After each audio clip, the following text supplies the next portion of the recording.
எலும்பில் ஏற்படுகின்ற வலி, அடிபட்ட வீக்கம், ஜவ் கிழிதல்,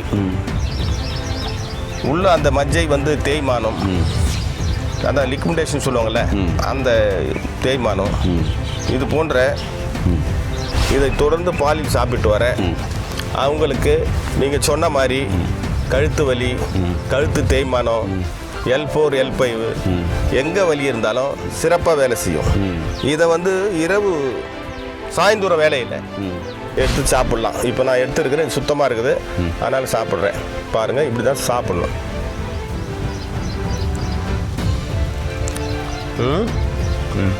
என்ன டேஸ்ட் இருக்குய்யா?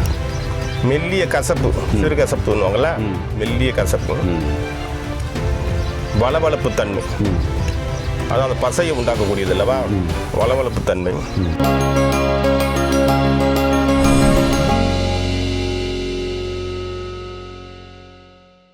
இயற்கையை மருந்து சேனலுடைய மேலும் பல பதிவுகளை தெரிந்து கொள்ள இந்த சேனலை சப்ஸ்கிரைப் செய்யவும், பெல் பட்டனை அழுத்தவும். மேலும் மருத்துவரின் ஆலோசனை பெற இந்த வீடியோவில் உள்ள எண்ணிற்கு தொடர்பு கொள்ளவும். இயற்கை மருத்துவ வணக்கம். நம்முடைய அருகில் பாரம்பரிய சித்த வைத்திய மருத்துவ செம்மணியா இருக்காரு. கஞ்சி வைத்திய தோட்டத்தில் இருக்கும், மூலிகை வளம் நிறைந்த இடத்துல. இன்னைக்கு எலும்புட்டி மூலிகையின் மருத்துவ பயன்கள் பற்றி முழுமையான தகவல் தெரிஞ்சுக்கலாம். வாங்க வீடியோ குழப்பலாம். ஐயா வணக்கம். ஐயா வணக்கம் சார். ஐயா இங்கே பாருங்கள், எலும்புட்டி மூலிகை எவ்வளோ அழகாக இருக்குது பாருங்களேன். ஆமாம், சொல்லுங்கள் ஐயா, எலும்புட்டி மூலிகையின் மருத்துவ பயன்கள் என்ன? இதை எப்படிலாம் பயன்படுத்தினாக்க என்னென்ன பிரச்சனைகள் சரியாகும்? ஆமாம் சார், இந்த எலும்புட்டி வந்து கால்சிய சத்து நிறைஞ்சது. அதாவது வந்து எலும்புகளை வலுப்படுத்தக்கூடியது. எலும்பில் ஏற்படுகின்ற வலி, அடிபட்ட வீக்கம், ஜவ் கிழிதல், உள்ள அந்த மஜ்ஜை வந்து தேய்மானம், அதான் லிக்விடேஷன் சொல்லுவாங்கள்ல, அந்த தேய்மானம், இது போன்ற எலும்பு சம்மந்தப்பட்ட அனைத்து நோய்களையும் சிறப்பாக குணமாக்கக்கூடிய ஒரு மூலிகை தான் எலும்புட்டி மூலிகை. இது பன்னெடுங்காலமாக நம்ம முன்னோர்கள் யூஸ் பண்ணிட்டு வர்றாங்க.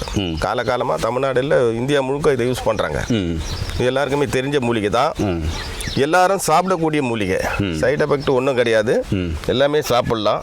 இந்த அருமையான மூலிகை. இதை வந்துட்டு பார்த்தீங்கன்னா காய வச்சு நல்லா உருகி எடுத்து காய வச்சு பவுடர் அரைச்சிடணும். பவுடர் அரைச்சிட்டு இதை அரைக்கும் போது இதனுடன் வந்து இந்த இலை ஒரு 100 கிராம்னா ஒரு 50 கிராம் கல்கண்டு சேர்த்துக்கணும். கல்கண்டு சேர்த்து ரெண்டும் சேர்த்து அரைக்கும் போது மிக்சிலேயே அரைச்சிக்கலாம், பவுடர் ஆகிடும்.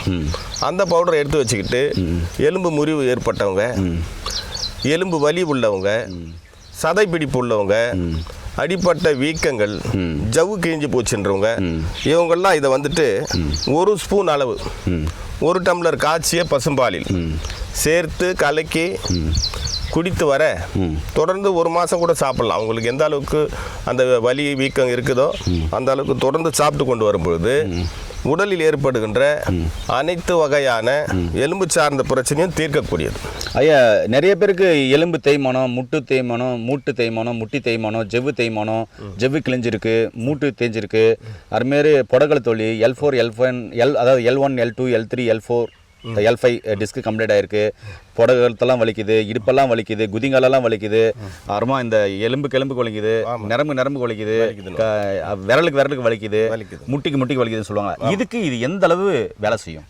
நிச்சயமாக இதுக்கு நல்லா சிறந்த வேலை செய்யும். அதாவது வந்து முன்னாடி சொன்ன மாதிரியே இதை ஒரு 100 கிராம் பவுடர் ரெடி பண்ணிக்கிட்டு காய வச்சு எடுத்துக்கிட்டு ஒரு 50 கிராம் அளவு இதில் வந்து கல்கண்டு பொடி சேர்த்துக்கிட்டு இதை தொடர்ந்து பாலில் சாப்பிட்டு வர அவங்களுக்கு நீங்கள் சொன்ன மாதிரி கழுத்து வலி, கழுத்து தேய்மானம், L4 L5 எங்கே வலி இருந்தாலும் சிறப்பாக வேலை செய்யும்.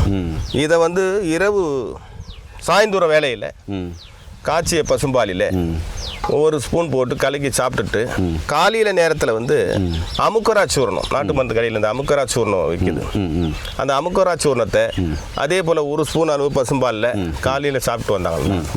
இப்படி இது இரவும் இது காலையில் சாப்பிடும்பொழுது கம்ப்ளீட்டாக எல்லா விதமான வலியும் அவங்களுக்கு குறைஞ்சிரும்.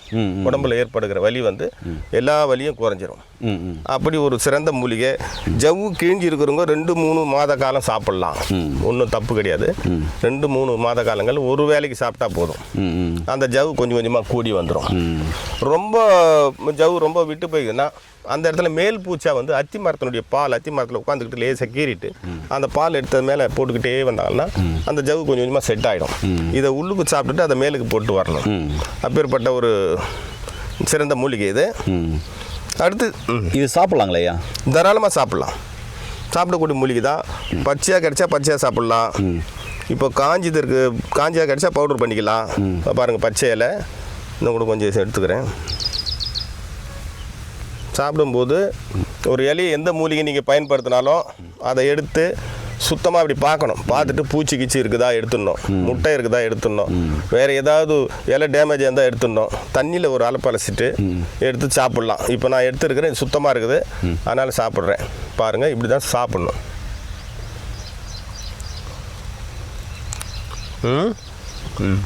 என்ன டேஸ்ட்டில் இருக்குய்யா? மெல்லிய கசப்பு, சிறு கசப்புன்னுவாங்கள, மெல்லிய கசப்பு, வளவளப்பு தன்மை, அதான் அந்த பசையை உண்டாக்கக்கூடியது அல்லவா, வளவளப்பு தன்மை, லேசான உப்பு, அப்படி ஒரு ரம்மியமான ஒரு அருமையான மூலிகை. எல்லாரும் சாப்பிடக்கூடிய மூலிகை, எந்த பயம் இல்லாத சாப்பிடக்கூடிய ஒரு மூலிகை. நம் முன்னோர்கள் பயன்படுத்தி வந்த எலும்பொட்டி தழை. ஏன் நேர்களே, இன்றைக்கி எலும்பொட்டி மூலிகையின் மருத்துவ பயன்கள் பார்த்துருக்கீங்க. நிறைய பேருக்கு பார்த்திங்கன்னா மூட்டு வலி, முதுகு வலி, ஜெவு தேய்மானம், ஜெவு கிழிஞ்சிருக்கு, இல்லை மூட்டு தேஞ்சிருக்கு அப்படின்றவங்களுக்கு இது அருமருந்தாக கண்டிப்பாக சப்போர்ட்டிவாக வேலை செய்யும். இது நிச்சயமாகவே நீங்கள் பயன்படுத்தி பாருங்கள்.